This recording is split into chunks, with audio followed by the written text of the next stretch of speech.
Jewish Education in Media is pleased to present L'Chaim, a program that highlights the people, issues, and events of importance to the Jewish community. Now here is your host, Rabbi Mark Golub.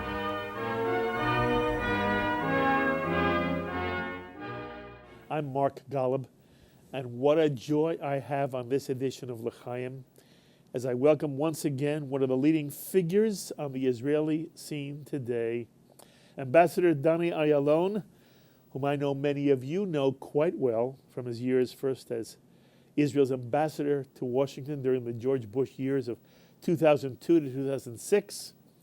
Danny Ayalon has also served as Israel's deputy foreign minister and as a major policy advisor to Prime Ministers Ariel Sharon, Ehud Barak, and Benjamin Netanyahu. And Danny Ayalon actually played a large part in the creation of the Roadmap for Peace, negotiated between President Bush and Prime Minister Sharon. Currently, Danny Ayalon is out of government, but remains an important voice in the State of Israel as a commentator and a writer in Israel. He's seen often on Israeli television, on the English language channel I-24, where he's a commentator analyst. And here in America, you see him and hear him as one of our most incisive analysts on JBS all the time. And most important of all, Danny Ayalon is one of the loveliest human beings you will ever meet. And I treasure our friendship. It's wonderful having you back at this table. Always good Thank to you. be. Thank you very much, Mark. You were just too kind. Thank you. Wonderful to be You're extraordinary. As we're sitting here, there is this wave of Palestinian terror, violence, attempted murder. There's nothing. It's not short of murder. Attempted murder and murder. You were in Israel when this happened. I want to know what it was like for you personally and your family, and tell us how you feel the Israeli people are doing right now. What is this whole thing about? Well, I'll tell you, it's something which we have not encountered before, because this is the lone wolf attacks, and they are being incited by the internet. So I call it cyber intifada. Interesting. We've had solutions to all the intifadas before. You know, when we had the suicide bombers, we put on a fence, and that kept them out. When we had the terror of missiles from Gaza and Lebanon, we created Iron Dome to intercept. And now we will have to have more cyber intelligence, and I think not before too long, I think it will be abated. But I can tell you that I came here a week ago, Mark, yes. And on the morning of my flight, there was an attack, a stabbing. Again, that's this crazy bloodthirst of Palestinian terrorists in Ra'anana, which is a next door town to my own hometown of Hod HaSharon. Yes. So instinctively I thought, well, I'm going to cancel the trip. You know, I want to stay with my wife and my two daughters. But then I said, no, we're not going to let these terrorists rule our lives. We have to go about doing our business, and we will prevail. So of course I flew. The first thing I did when I arrived here in Newark, I called my wife to see how things are. And she said, well, there was just another terror scare in our own hometown this time. So she went out to buy some gas spray to our daughters. So this is our Israeli scope, you know. We are not naive about it. We know how to defend ourselves, and we will continue to defend ourselves. And I think the mood is, you know, it's of course it's not cheerful, but it's resilient. You know, Mm-hmm. we have been through this before, and Mark, you know it. We are so fortunate, our generation, that we have the state of Israel where the Jews have the power and the will to defend themselves by themselves. This is the most important thing. Mm-hmm. So we will. Okay. Are people staying at home now, Donnie? Probably more than usual. I mean, if you have nothing to do, you know, it's not advisable. But life goes on. Okay. I want you to compare it for me again to the Second Intifada and this wave of terrorist bombers, suicide murderers, who came into Israel, and ultimately they were coming off of the West Bank. What seems to be happening here is these are Palestinians who live inside Israel. And therefore, it's not about keeping them out. Two questions for you. It still isn't as bad as it was during the suicide murder attacks. Am I correct? As bad as this is, it's not that bad. It's not that bad, but you're right. The new twist here is that many of the stabbers, unfortunately, are Islamists, Palestinian Islamists with Israeli citizenship who have been brainwashed. And this we cannot keep out unless we re-legislate or recalibrate some of our legislations. Because you see, Mark, we are a great democracy and we're very proud of it. We'll continue that. A democracy is, among other things, the majority rule. It is also minority rights. Yes. But what happens if somebody abuses this right? If somebody abuses this right, it should be a two-way street. So this right should be somehow constricted. And I believe that any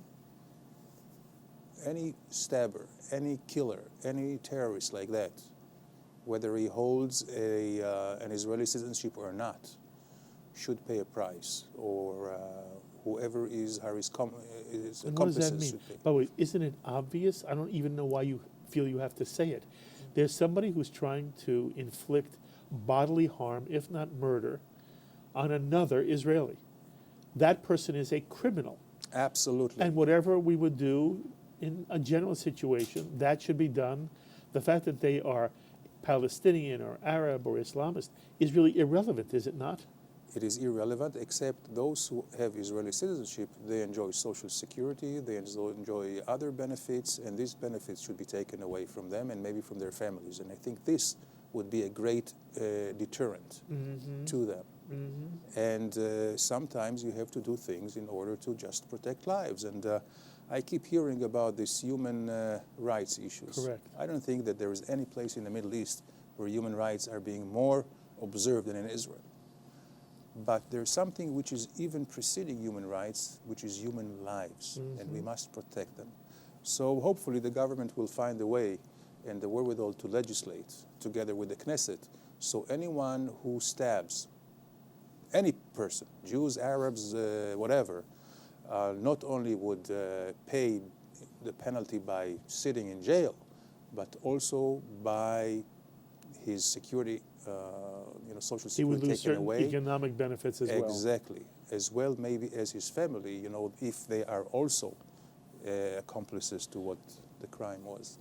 I have seen, Donnie, that there are Israelis calling for a return to the policy of demolishing homes of family members whose family members are going out stabbing, shooting, running people over with their cars. How do you feel about that?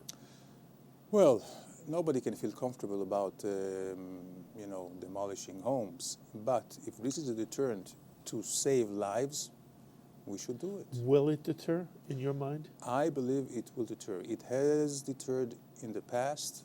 Israel stopped doing it for a long time. Yes. And I believe reintroducing it may be quite effective. In some way, this situation, which sounds so horrible, I've said, by the way, Donnie, if this happened in America, if one child was stabbed in a mall, the mall would be empty the next day. No American would go near it. Israelis are used to, unfortunately, having to live with a certain kind of reality that Americans have no clue. And as a result, we cower in ways that Israelis don't. But I don't think there's a question in the world that if this happened in America, Americans would lock their doors and would not go out. So we understand how terrible it is to have to live with that kind of fear, not only for yourself, but for your children. At the same time, the question becomes, what does Israeli social policy do? And I'm not talking about what people in some other country are telling you to do in terms of human rights. I'm asking what you, as a sensitive Israeli, want to do in terms of the texture and the tone of Israeli life, and how you balance compromising on certain civil rights in general in an effort to protect. My point is, in America, we would cancel civil rights in a second. So no American should be high and mighty standing over the state of Israel. But I do want to, you're a very sensitive, thoughtful guy. How far does Israel go before, in some way, it just isn't worth the effort, and you're doing something that is destroying the texture of Israeli life? Well, I believe you're right about the United States. I mean, I'm reminiscent of World War II, when Japanese Americans were incarcerated in big prisons and camps. We have not done that, ever. But Israelis go on about their lives, but as I said, they're not naive. And I can tell you, during the second Intifada with the suicide bombers, when the school buses were their target of choice of the suicide bombers, I know Israelis who had, who have had children, more than one or two kids going to school, but they put them in different buses. Yes. So, you're trying to minimize the risk, but you go about it and do it. But I'm asking you, are you afraid that in some way a tone of Israeli life will be damaged if Israel takes certain steps to limit civil rights or to punish collective punishment in some way, while you desperately try to stop this from happening? I do not think so. I believe and I have full confidence in our security forces, intelligence, and Israel, although we have always, to go on a learning curve, but we always find unorthodox and innovative ways, to stop and preempt, the preemption. For instance, just a few days ago, there was a 16-year-old Palestinian who was arrested just as she left her home with a knife. Why? Because her Facebook, she said she's going to be famous. And, we intercepted that. So I believe we'll intensify this intelligence and preemption. When it comes to civil rights, again, if we find some ways to deter, and as I mentioned, stripping some rights from them and their families is the greatest deterrence, like demolishing homes. This should come to mind and doing it, because there's no other way. Well, I'm going to Human say it again. lives are sacred. Nobody should sit in America and judge what you have to do to protect Israeli citizens. Now come back to this issue of why is it happening. You mentioned the internet. One of the things that I'm most interested in hearing from you, Donnie, is to what extent is Mahmoud Abbas inciting this? To what extent is he in some way a victim of it as well? What do you think? There are three major sources of incitement today. One is ISIS, the Islamists in the Middle East, which have been frustrated for quite some time, how Israel is kind of an island of peace and security, and all around us the Arab and Muslim world is disintegrating. So they are trying to capitalize on that, and we see that as they use the internet to brainwash the Palestinian kids. Hamas and the Islamic movement, which is kind of part of Hamas in Israel. We are professing freedom of religion. So we have Islamic movement. We have something which is called the Northern Islamic Movement, which their ideology is just like Hamas. And they're also big inciters. On top of that, you have Mr. Abu Mazen, who not only is not dispelling all the incitement, but he adds fuel to the fire by the lies, as if Israel is going to go and invade Al-Aqsa Mosque and just destroy the mosque. Nothing of this is true. But all these elements together just brainwash these Palestinians, mostly young Palestinians who are very impressionable, and they decide to get up the knife and kill, and go on a rampage. So in order to stop this incitement, of course, we need to have the pressure on Abu Mazen. With the Hamas and the Islamists, there is no rhyme or reason. There's no reasoning with them. For them, we have other methods, including internet anti-incitement, which also can take place. But Abu Mazen certainly should be held accountable and responsible for what is happening, because he is the one who started this notion that Israel is changing the status quo on Temple Mount. You mentioned Mahmoud Abbas Abu Mazen in a group of 3 or 4 other factors that are creating this incitement. That makes it sound as if, yes, he's a factor, but he should not be singled out. Is that what you're saying? Well, he should be singled out because he is supposedly the partner for peace. Mm-hmm. He is the one who has been legitimized and welcomed by all world leaders, the international community, right across the river from here at the UN. There is the Palestinian flag as if they have a state. So certainly he should be the first one, the first address to stop this wave of violence. And he isn't. Unfortunately not. What's your attitude about the way the President and the Secretary of State of the United States has reacted to this entire situation? I would have liked to see a more decisive and a more, I would say, accurate description. And mostly in the press, mostly in Europe, we see what they call a cycle of violence. This is not a cycle of violence, because if you call a burglar who comes to your home, who shoots your wife, who aims at your children, and then you have to kill him, and you say that you used excessive force, or this is a cycle of violence, it puts, from a moral standpoint, equivalence of the victim and the terrorist and Yes. the murderer. Yes. This cannot be. I think it undermines the entire war on terror worldwide, because we have known from the past, they target Jews or Israelis first, but then they go target others. 9/11 here happened only 14 years ago. We should not forget. And all the terror attacks in Madrid, in London, in Bali, Indonesia, in Moscow, anywhere else. It all comes from the same source. It's not who somebody thinks it's deprivation. It's not economic deprivation. We know that many of the murderers were of well-to-do families. It's ideology.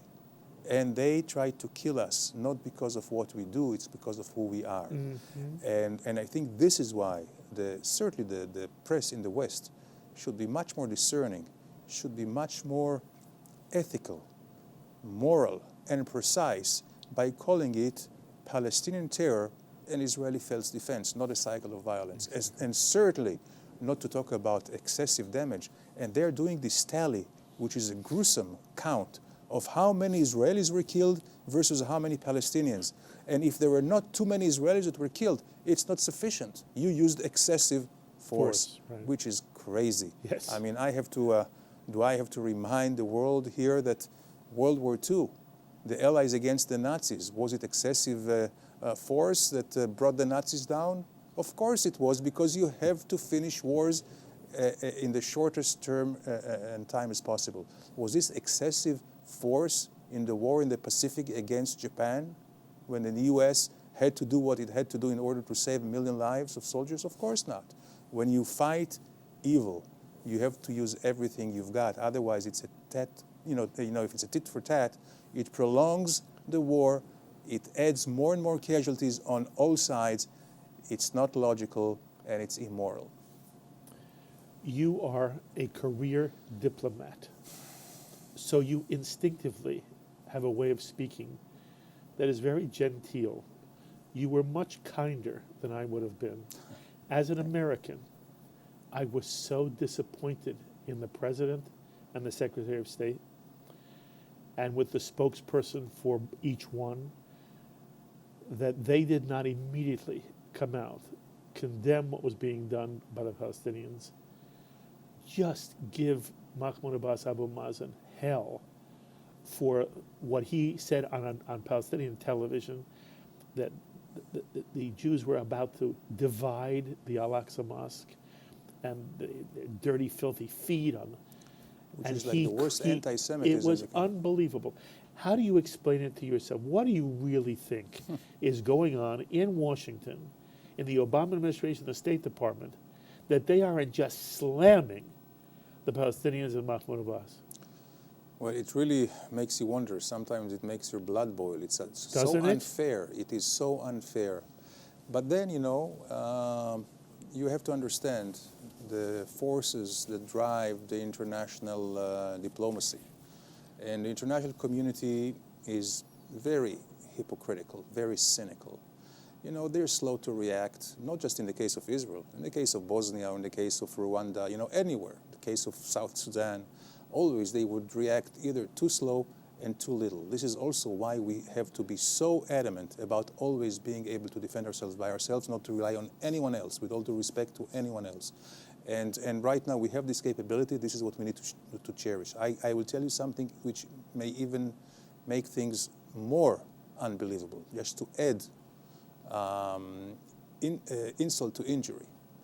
The Palestinians are trying now to drive a resolution in UNESCO, the United Nations Yes. Science and Culture Organization, which will call the Kotel, Wall. the Western Wall, as part of Al-Aqsa, the Haram al-Sharif. Can you believe that? No. It is So infuriating. they have no boundaries. And why do they do that? I go back to your first question, that is, if they do not see any red lines or any lines on the sand with condemnation of what they do, they feel that they can get away with literally murder, and they do. So what next? They will call, Jerusalem theirs and the Kotel theirs, and of course we have to always play a diplomatic uphill game and battle to stop that, and hopefully this will be stopped. Again, the only one that can really stop it is our best friend and ally, the United States of America. Yes. By the way, I want to make sure everybody understands, as Donnie Ayalon sits with me right here, the United Nations is considering a resolution which would in essence say that the Temple Mount and everything having to do with the temple, from the Temple Mount right down to what we call the Western Wall, the Kotel, is an Islamic religious site, as if there is no Jewish history connected to either the Temple Mount or the Western Wall.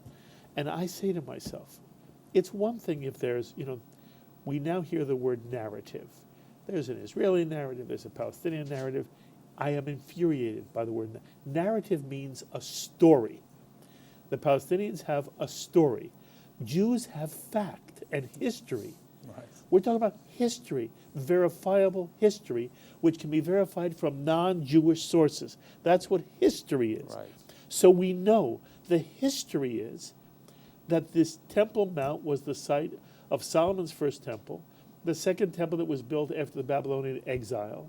It was destroyed in the year 70 CE. It's a fact by the Romans, who destroyed and sacked Jerusalem and expelled Jews from Jerusalem, not from Israel proper, which was Judea, but from Jerusalem. This is historical fact. Now somebody's going to tell me, well, we have our own narrative. And the narrative is, the story is the ahistorical, no historical basis for there being an Islamic connection to the Dome of the Rock and the Al-Aqsa, when Muhammad historically never set foot in Jerusalem. Now, it's one thing if there's a Palestinian group that wants to give us a narrative. It's another thing for this to happen at the United Nations. Right. The United Nations is full of historians, career diplomats. They know the history. And, in some way, I am expressing something that you and I both understand. It is the fact of who the United Nations is today. But it makes the United Nations into an international joke and a seat of virulent anti-Semitism. And you as an Israeli and as a career diplomat, and you've been in the United Nations formally many times, it must pain you as an Israeli and as a bright thinking individual. And my question for you is, what would you have the viewers who are watching right now do? What is Israel going to do? How does the United States not simply vote against it, but just condemn it? And I don't see that condemnation. No. Do you remember what Abba Ibn, the legendary foreign minister, used to say? Also was ambassador to Washington and to the UN. He said, that, the Palestinians or the Arabs, if they wanted to pass a resolution at the United Nations that the earth is flat, they would pass it. More than that, if they would want to pass a resolution that the earth is flat and Israel is to blame, that Israel flattened it, it would be passed. Why? Because of the automatic Arab majority, so which renders the entire UN as a rubber stamp to the capricious ideology or thinking of the Palestinians or the Arabs. This is what we see. I think serious people do understand that the United Nations today has really no morality, no validity. And you mentioned historical facts. Archaeology, every inch in the state of Israel, in the Holy Land, in Eretz Israel, you find rich Jewish culture and history. 4,000 years in Hebron, 3,000 years and more in Jerusalem. This is why it's so important, the city of David that has been excavated. You see King David's city. And we know that underneath the plaza of the Kotel, we find there all the artifacts from first and second temples. Underneath the Temple Mount, we know all the archaeological digs and artifacts of the Jewish temples. So, of course, it boggles the mind. Also, we have to be very watchful because what the Palestinians are trying to do, when we just are not watching closely enough, to actually ruin and excavate and just dump into the garbage everything which they find underneath. So which they did from under the Al-Aqsa Mosque. Absolutely. They're trying to rewrite history. They're trying to rewrite the Bible. You know why? Because you see, the Muslims occupied, as you know, the Middle East only from the 7th century. Correct. And interestingly enough, in the Quran, it says that the land of Israel belongs to the Jews. So when you ask the Arabs or the Palestinians, what do you say about that? They say, well, it is indeed says that, but you are not the Jews. Always they can come up with something. So how can you... They're saying that the Jews of today are not the Jews of the biblical period, Exactly. And therefore you don't deserve it. Just as they say, what was repeated so outrageously by this reverend, or the so-called Reverend Jeremiah Wright, who said that Jesus was a Palestinian. So, you either laugh or you cry, but even though it's an ongoing battle, even though it is, as I said, it's an uphill, because we are outnumbered. There is only one Jewish state, and there are quite a few democratic countries. Out of 193 member states in the United Nations, 120 are not democratic, and they're in the pockets of the Arab and the Muslims. You have 22 Arab countries, 57 Muslim countries, so you see they have the majority. Nevertheless, we should keep calling the truth, and we should, even if we are one lone voice, we should set the record straight and repeat and repeat and repeat it until people will realize. And what really is amazing, and this is either because of political correctness, which I think there is no really place for political correctness in times of crisis like that, when the entire world and the entire Western civilizations is in danger, or either because it's fear. But I would say all democratic countries should stick with Israel, because we are all in the same boat at the end of the day. Yes.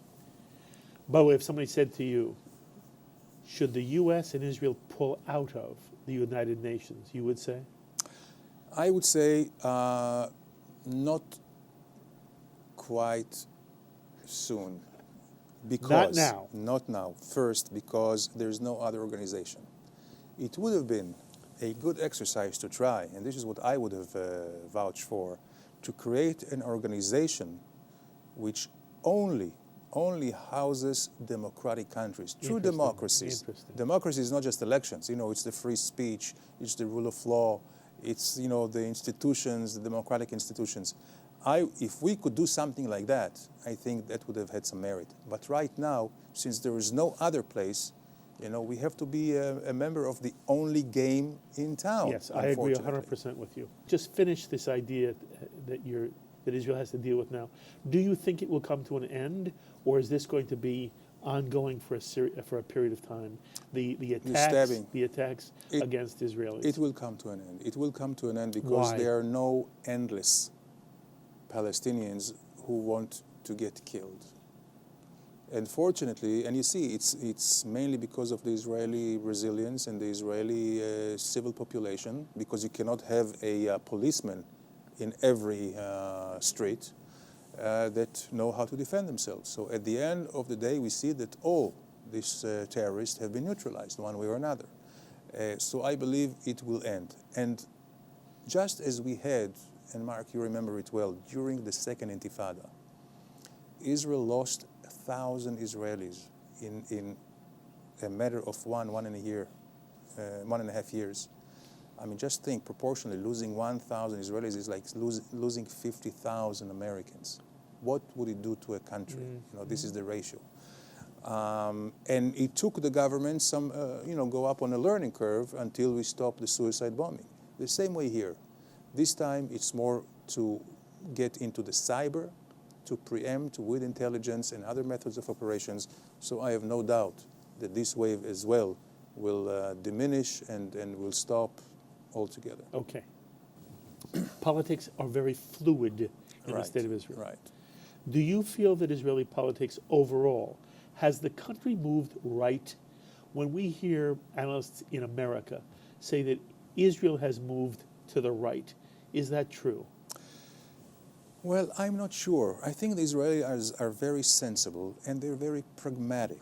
You know, during the Oslo years, there was 80% majority of Israel who believed in a two-state solutions for two peoples with security for Israel, with recognition and everything else. And you were comfortable with that? Absolutely. Yes. Absolutely.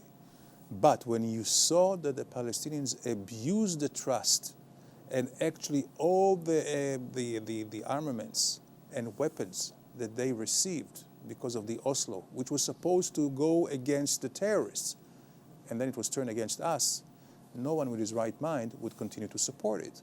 So at this point, of course, we say not an inch, because every inch that goes to the Palestinians, they use it as a platform to launch rockets and suicide bombers against us, just like in Gaza, the disengagement in 2005.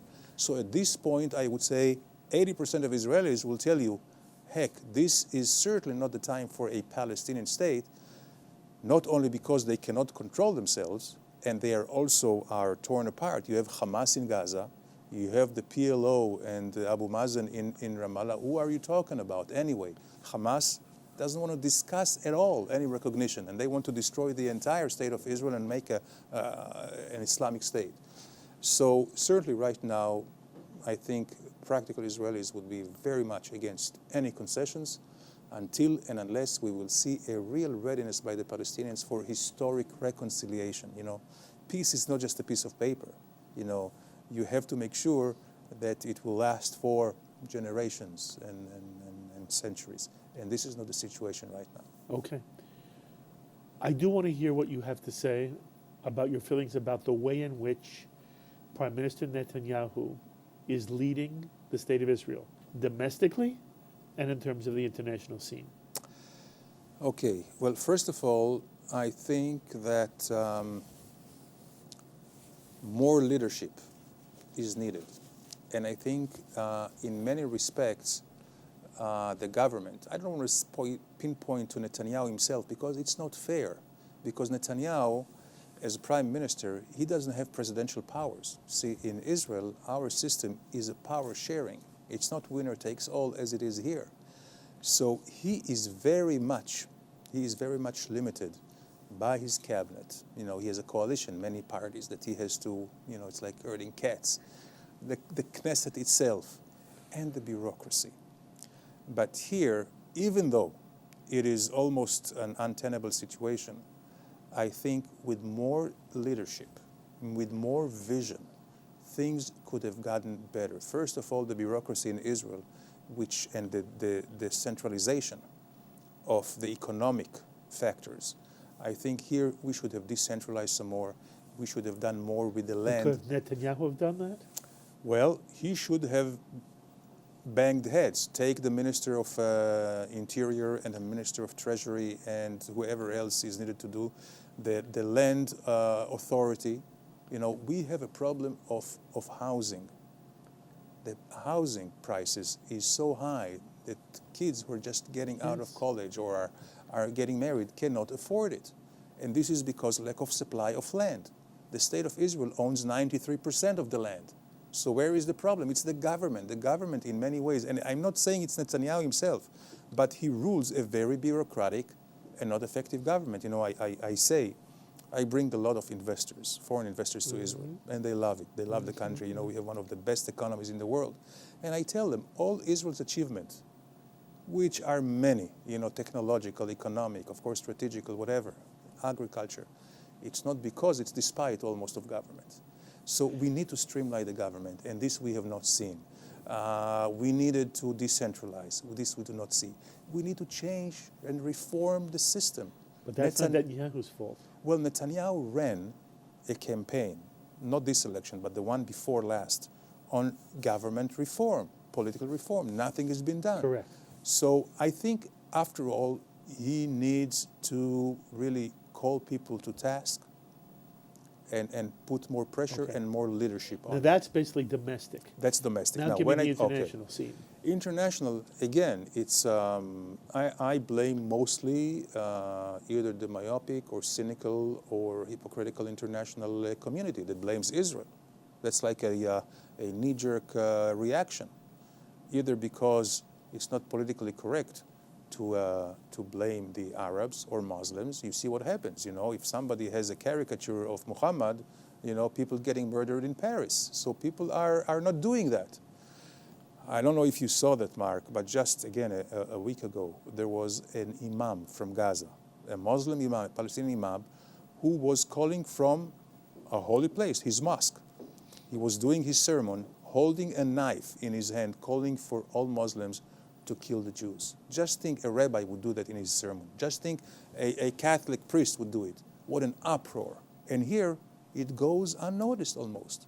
So, but Netanyahu is not to blame. I do think that he could have finessed better the relationship with the United States, you know, during the run-up to the Iran agreement. What could he have done differently? Maybe the visit here to Congress could have been postponed and be better coordinated with the administration. Would it have changed anything, Donnie? I'm not sure. I'm not sure But because maybe? we saw. I'm not sure. What I think that could have changed was that we could have been early on the game.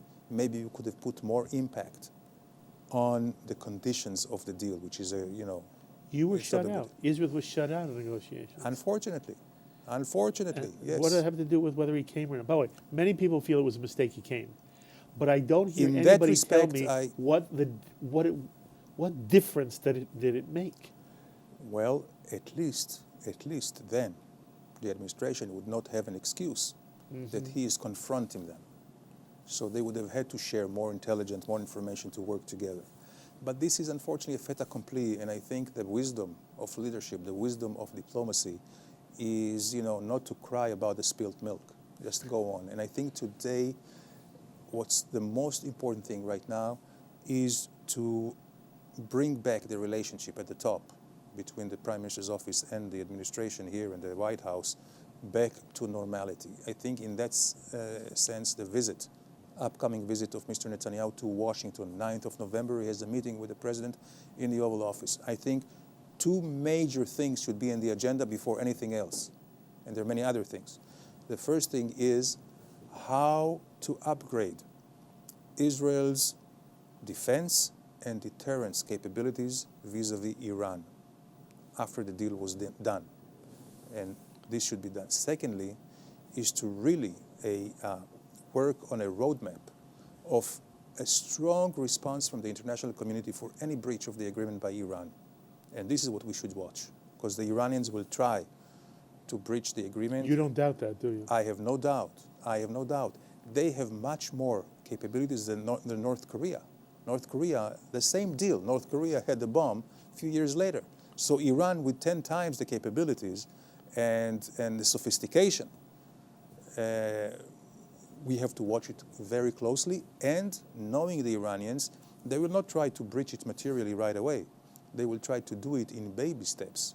So the first step should be encountered. So these two things, these two principles of upgrading Israel's capabilities and watching the implementation to the letter and to the spirit of the Iranian deal are the two major things to be discussed and agreed upon by the president and the prime minister. Later on, of course, is the Palestinian terrorism, the disintegration of the Middle East, Russia in Syria, many, many things on the agenda.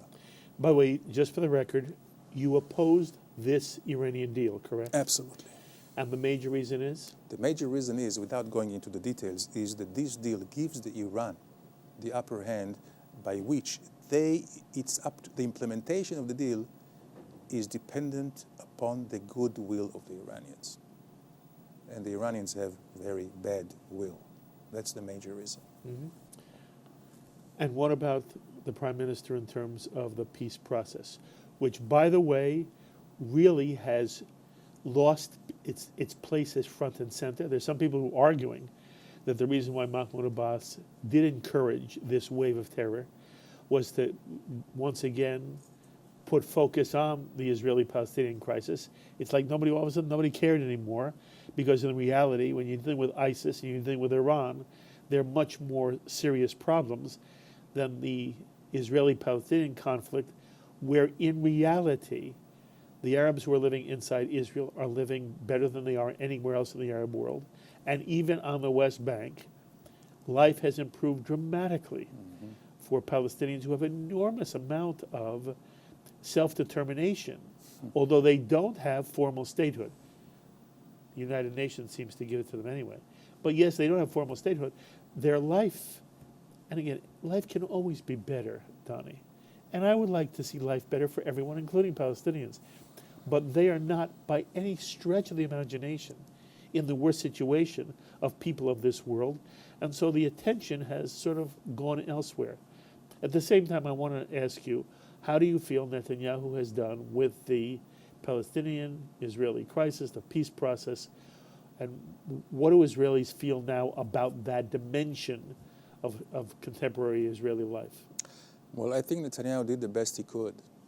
And by the way, until now, even today, with all the stabbing, Netanyahu says out loudly, I agree to meet Abbas anytime, anywhere, no preconditions. He said it now, he said it at the UN a month ago, he said it in London before that, and of course there is no response from the Palestinians. I can tell you even more than that during the negotiations that Secretary of State Kerry handled, there were far-reaching concessions that Netanyahu was agreeable to. Really? Yes. And the For only example? thing, I would say going back to the 67 lines with swaps. But he demanded only one thing from the Palestinians. I mean, away from, of course, demilitarization and recognition of Israel as the Jewish state. You mentioned that they have self-determination. So we recognize the self-determination of the Palestinians. Whatever they call themselves, we respect. They do not respect ours, because our self-determination is a Jewish state. A Jewish state, it's a part of our DNA and part of who we are. They would not agree to that. That's Why? what they deny, correct? Yes. And this is what scuttled the deal that Kerry was trying to make. The same thing in Annapolis, 2008, when former Prime Minister Olmert offered even more to Abbas and he didn't respond. Former Prime Minister Barak to Arafat in 2000, Camp David. So what can you do more? We in Israel are willing for a lot of concessions, but not on the expense of our own future and own security. And so long as the Palestinians do not want to recognize Israel as a Jewish state, that means they are not ready for the end of conflict or the finality of claims. Why?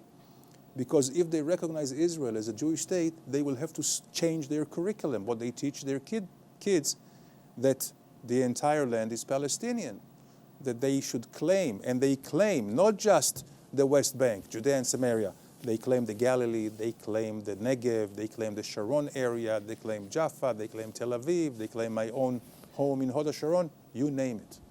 They are not ready for that, which means, again, all they want is the salami. So the only difference that I see right now between Abu Mazen and Hamas is that Hamas would want to deal with Israel, with one blow, and Mr. Abu Mazen goes for what we call the salami tactic.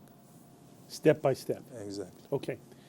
There is a diplomatic conundrum that I think Israel is in. I want to hear you speak to this.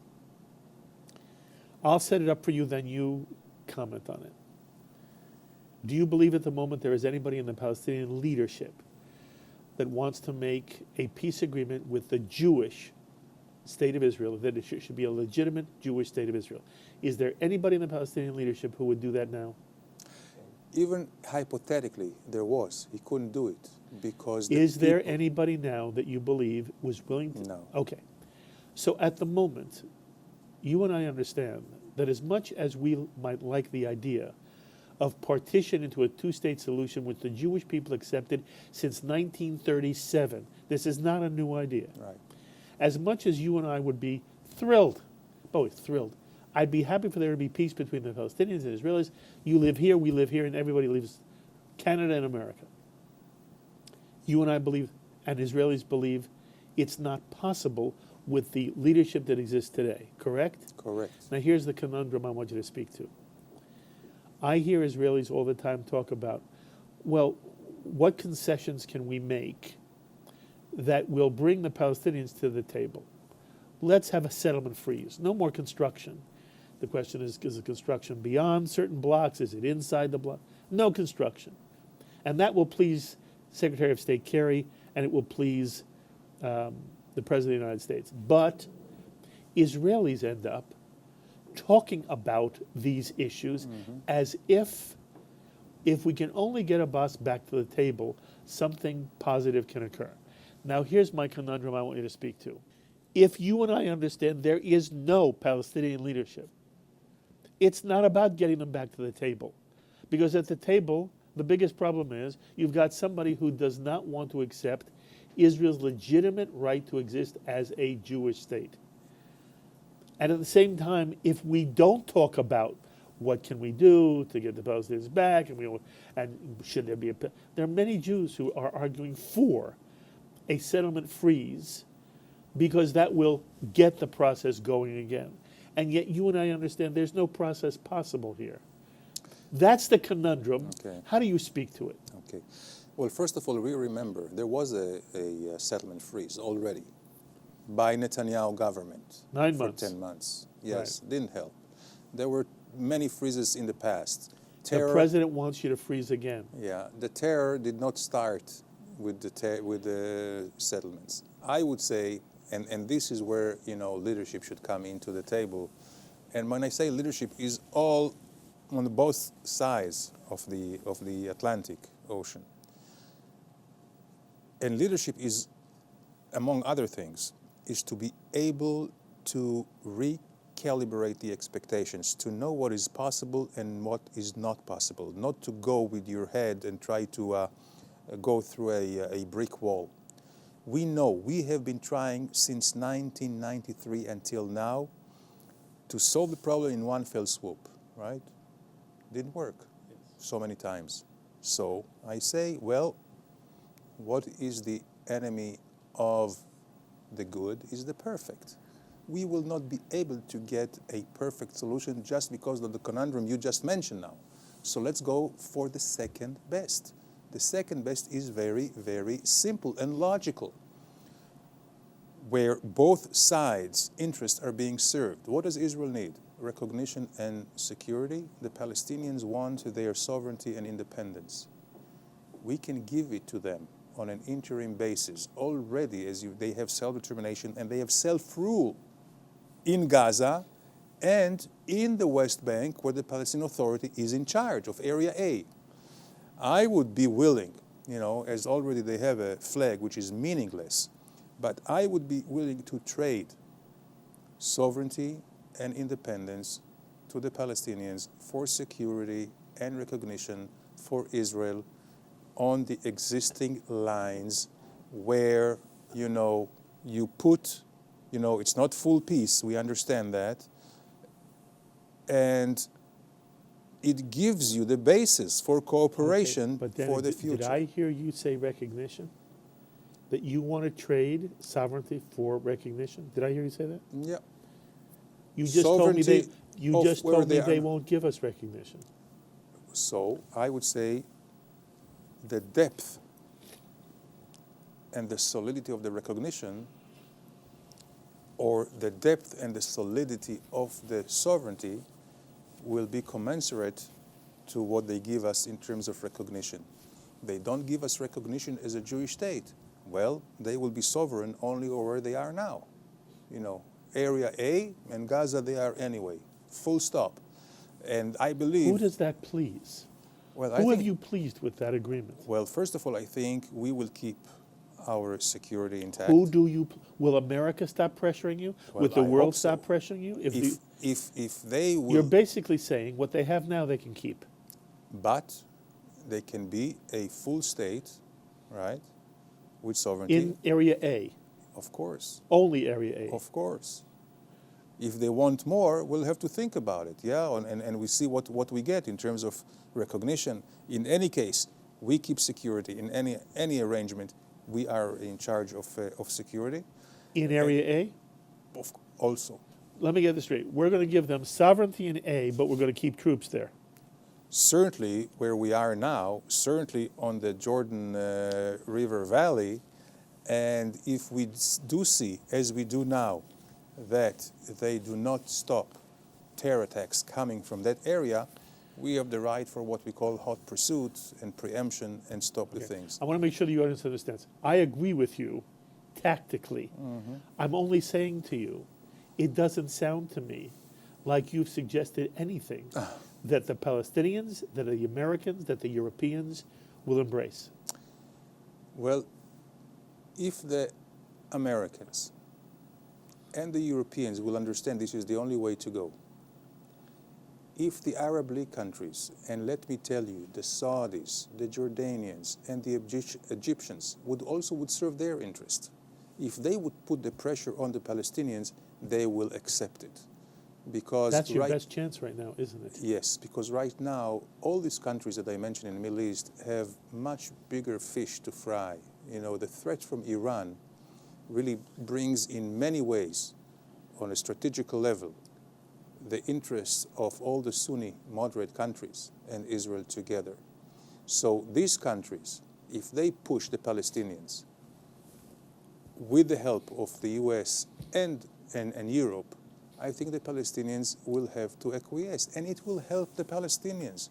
We will help them. You know how much we can help them in building their own economy, in really cultural exchange, and we'll have to wait and to clean out all the incitement and change the curriculum, change the incitement, and then I think we can negotiate at some later date on some kind of a final statement or final status agreement. Certainly not now. How much does the President of the United States and the American administration understand the conundrum that we've just defined? I'm not sure they do.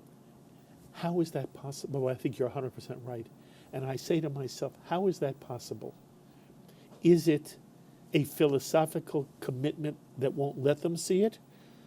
Are they simply ignorant? Again, you've been inside. Yeah, how do you answer it for yourself, Tony? It's inertia. Bureaucracies do not like changes, do not like reforms. So, you know, they prefer the recognized tracks. You know, this trodden track. They don't like to innovate. You know, diplomacy is a very conservative profession. That's my answer. Interesting. All right, so we're about to end. I want to end on an up note. What at the moment gives you hope as you look at this very complicated, troubled period in Israeli history and in Jewish history? Donnie Ayalon, what gives you hope?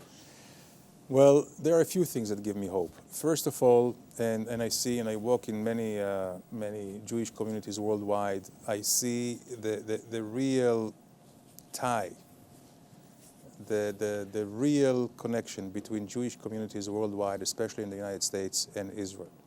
Secondly, the Israeli capabilities. We keep innovating. You know, we have always done that. You know, with one hand, we had to defend ourselves But the other hand was not idle. We sowed, we planted, we built infrastructure. Today it's high tech. And, we are at the cutting edge of high tech in so many fields. Israel, for instance, is one of very few countries that belong to this very, very, I would say, exclusive club. Maybe a 5 or 6 that can manufacture, can launch, can maintain a satellite in orbit. And in so many other areas, in medicine, brain research, you just name it. And the knowledge that Israel creates is so much needed all over the world. Those who called for BDS, I say they're very cowardly. Why? Because if they really want to boycott Israel, they should stop using cell phones. There is Israeli technology. Should stop using MRI or CAT scans when they go to hospitals. Should stop using disk on key or Waze or you name it. And so I think we have a lot to go for us, but it's not just that. It's our spirit. Yes. It's our real belief in the right way, because we represent 4,000 years of Jewish history and Jewish culture. So we have responsibility for the next 4,000 years. And I think this is what keeps me very, very energetic and optimistic. You make me optimistic. You're the reason for us to be. You are fabulous. You are fabulous. Thank you very much. You continue the work. Just keep on going. Absolutely. Kol tuva hatzlacha. Toda rabba. Sit here all the time. And we both, I'll whether come you're in back. Israel or in the United States, you're always on JBS. Thank you very much. I can't thank you enough, my friend. Thank you. Thank you. The thoughts of Ambassador Dani Ayalon, Israel's former ambassador to Washington, former deputy foreign minister for the State of Israel. I hope you found his insights and perspective both penetrating and helpful. And always, I invite you to be in touch with me with any thoughts or comments you may have to any of the ideas expressed on this edition of L'Chaim. Please email me, write me, post on our Facebook wall, or tweet me. I love hearing from you. My thanks to Naomi Vilko for her assistance in this edition of L'Chaim. Naomi's doing amazing work on behalf of the State of Israel and the Jewish people. And so until the next time, I'm Mark Golub. L'Chaim, my friends, to life.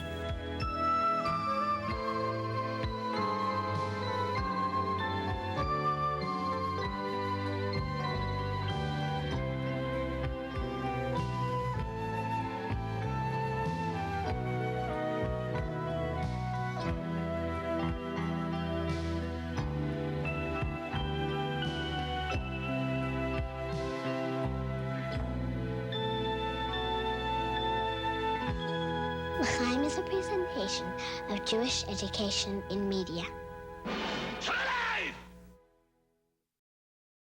We would be pleased to send a complimentary DVD of this program to anyone who wishes to support JBS, the Jewish Broadcasting Service, with a tax-deductible gift of $36, double chai or more, to the nonprofit organization Jewish Education in Media.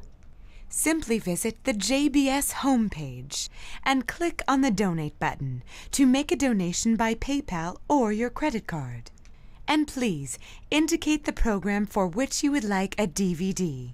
Or you can send your tax-deductible check made out to GEM, Post Office Box 180, Riverdale Station, Bronx, New York 10471.